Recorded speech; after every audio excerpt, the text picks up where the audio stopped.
பாஜக மாநில தலைவராகிறாரா நயினார் நாகேந்திரன் என கேள்வி எழுப்பப்பட்டுள்ளது. பாஜக மாநில புதிய தலைவரை அறிவிக்கும் நிகழ்ச்சிக்கான ஏற்பாடுகள் தற்பொழுது தீவிரமடைந்து வரும் நிலையில் தலைவர் பதவிக்கான தேர்தல் நடந்து முடிந்ததும் தலைவரை அறிவிக்கும் நிகழ்ச்சியும் நடைபெறவுள்ளதாக தெரிவிக்கப்பட்டுள்ளது. சென்னை வானகரத்தில் உள்ள ஸ்ரீவாரு வெங்கடாச்சலபதி மண்டபத்தில் நிகழ்ச்சிக்கான ஏற்பாடுகள் தீவிரமாக நடைபெற்று வருகிறது. பாஜக மாநில புதிய தலைவரை அறிவிக்கும் நிகழ்ச்சிக்கான ஏற்பாடுகள் தீவிரமாக நடைபெற்று வருகிறது. தலைவர் பதவிக்கான தேர்தல் நடந்து முடிந்ததும் தலைவரை அறிவிக்கும் நிகழ்ச்சி நடைபெறவுள்ளதாகவும் தெரிவிக்கப்பட்டுள்ளது. இதுகுறித்த கூடுதல் விவரங்களை தலைமை செய்தியாளர் சிவா வழங்க கேட்கலாம். வணக்கம் சிவா, உங்க விவரங்களை பதிவு செய்யலாம். அஸ்வினி, பாஜக மாநில தலைவருக்கான தேர்தல் தொடங்கி இருக்கிறது. நேற்று தினம் வேட்பு மனு தாக்கல் செய்வதற்கான அறிவிக்கையை பாஜக தலைமை அறிவித்திருக்கக்கூடிய நிலையில அடுத்த பாஜகவினுடைய தலைவர் யார் என்பது தொடர்பான ஒரு கேள்வியும், அதே போல அந்த பாஜக தலைவருக்கான தகுதி என்னென்ன என்பன போன்ற பல்வேறு கேள்விகள் எல்லாம் எழுந்த நிலையில நயினார் நாகேந்திரனுக்கு இந்த முறை வாய்ப்பு மறுக்கப்படுகிறது என்பன போன்ற செய்திகள் எல்லாம் வெளிவந்த நிலையில தற்போது நயினார் நாகேந்திரன் பாஜகவினுடைய தலைவர் ஆகிறார் என்பது கிட்டத்தட்ட உறுதியாக செய்யப்பட்டிருக்கிறது.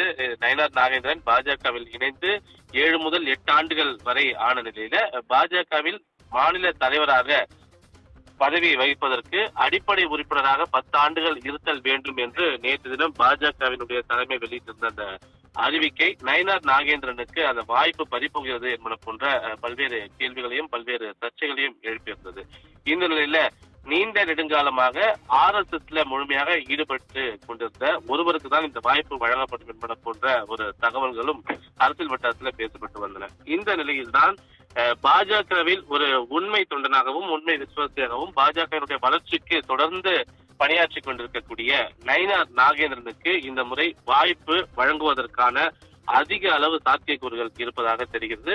கிட்டத்தட்ட அடுத்த தலைவராக நயினார் நாகேந்திரன் தான் தேர்வு செய்யப்பட போகிறார் என்பது தொடர்பாகவும், அதே போல நாளைய தினம் அவர் பதவியேற்பு தொடர்பான பணிகள் எல்லாம் முழு வீச்சில் நடைபெற்று வருவதாகவும் தகவல் வெளியாக இருக்கின்றன. குறிப்பாக சென்னை வானகரத்தில் இருக்கக்கூடிய ஸ்ரீவாரு வெங்கடாஜலபதி அந்த திருமண மண்டபத்துல இந்த பதவியேற்பு நிகழ்வு என்பது நடைபெற இருப்பதாகவும், இந்த பதவியேற்பு நிகழ்ச்சியில மத்திய அமைச்சர்கள் பலர் பங்கேற்க இருக்கிறார்கள். குறிப்பாக கிஷன் ரெட்டி, மத்திய இணை அமைச்சர் எல் முருகன், அதே போன்ற பாஜகவினுடைய தேசிய பொதுச் செயலாளர் தருண் சுக் உள்ளிட்ட பல்வேறு முக்கிய நிர்வாகிகள் என பாஜகவினுடைய முக்கிய நிர்வாகிகள் 100க்கும் மேற்பட்ட முக்கிய நிர்வாகிகளும் பல 100 பேர் பாஜகவில் இருக்கக்கூடிய அடுத்த கட்ட நிர்வாகிகள் என இந்த பதவியேற்பு நிகழ்வுல பங்கேற்க இருப்பதாகவும், அதற்காக இந்த மண்டபத்தை நேற்றைய தினமே அவர்கள் முன்பதிவு செய்திருப்பதாகவும் தகவல் வெளியாக இருக்கிறது. பாஜகவினுடைய மாவட்ட தலைவர் அஸ்வின் என்பவர்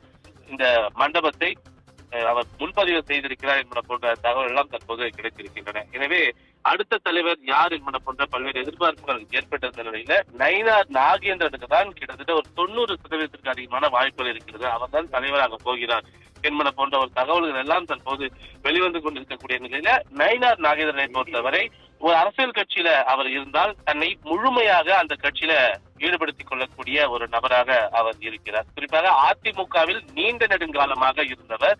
அரசியல் வாழ்வுல கிட்டத்தட்ட 35 ஆண்டுகள் 40 ஆண்டுகளாக அவர் அரசியல் பொது வாழ்வுல இருக்கக்கூடிய நிலையில அதிமுகவில் இருக்கும் போதே முன்னாள் முதலமைச்சர் மறைந்த முதலமைச்சர் ஜெயலலிதா அவர்களுடைய ஒரு விசுவாசியாகவும் ஒரு அனுதாபியாகவும் தொடர்ந்து செயல்பட தற்போது வரை அவருடைய ஒரு அனுதாபியாக அவர் இருக்கிறார்.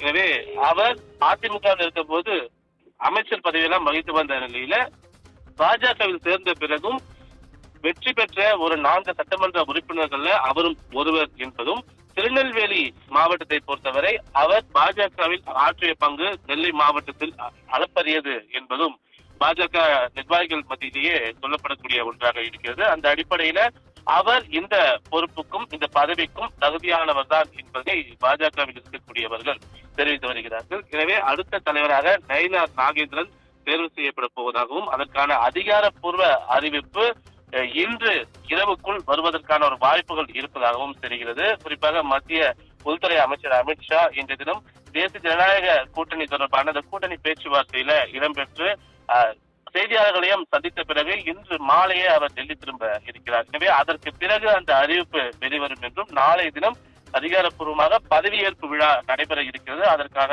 மண்டபத்தையும் முன்பதிவு செய்திருக்கிறார்கள் என்பன போன்ற தகவல் எல்லாம் தற்போது கிடைக்கக்கூடிய நிலையில் நயினார் நாகேந்திரன் தான் அடுத்த தலைவர் என்பதனை பாஜக வட்டாரங்கள் நம்பகத்தன்மையாக தெரிவித்திருக்கின்றனர். அஸ்வினி,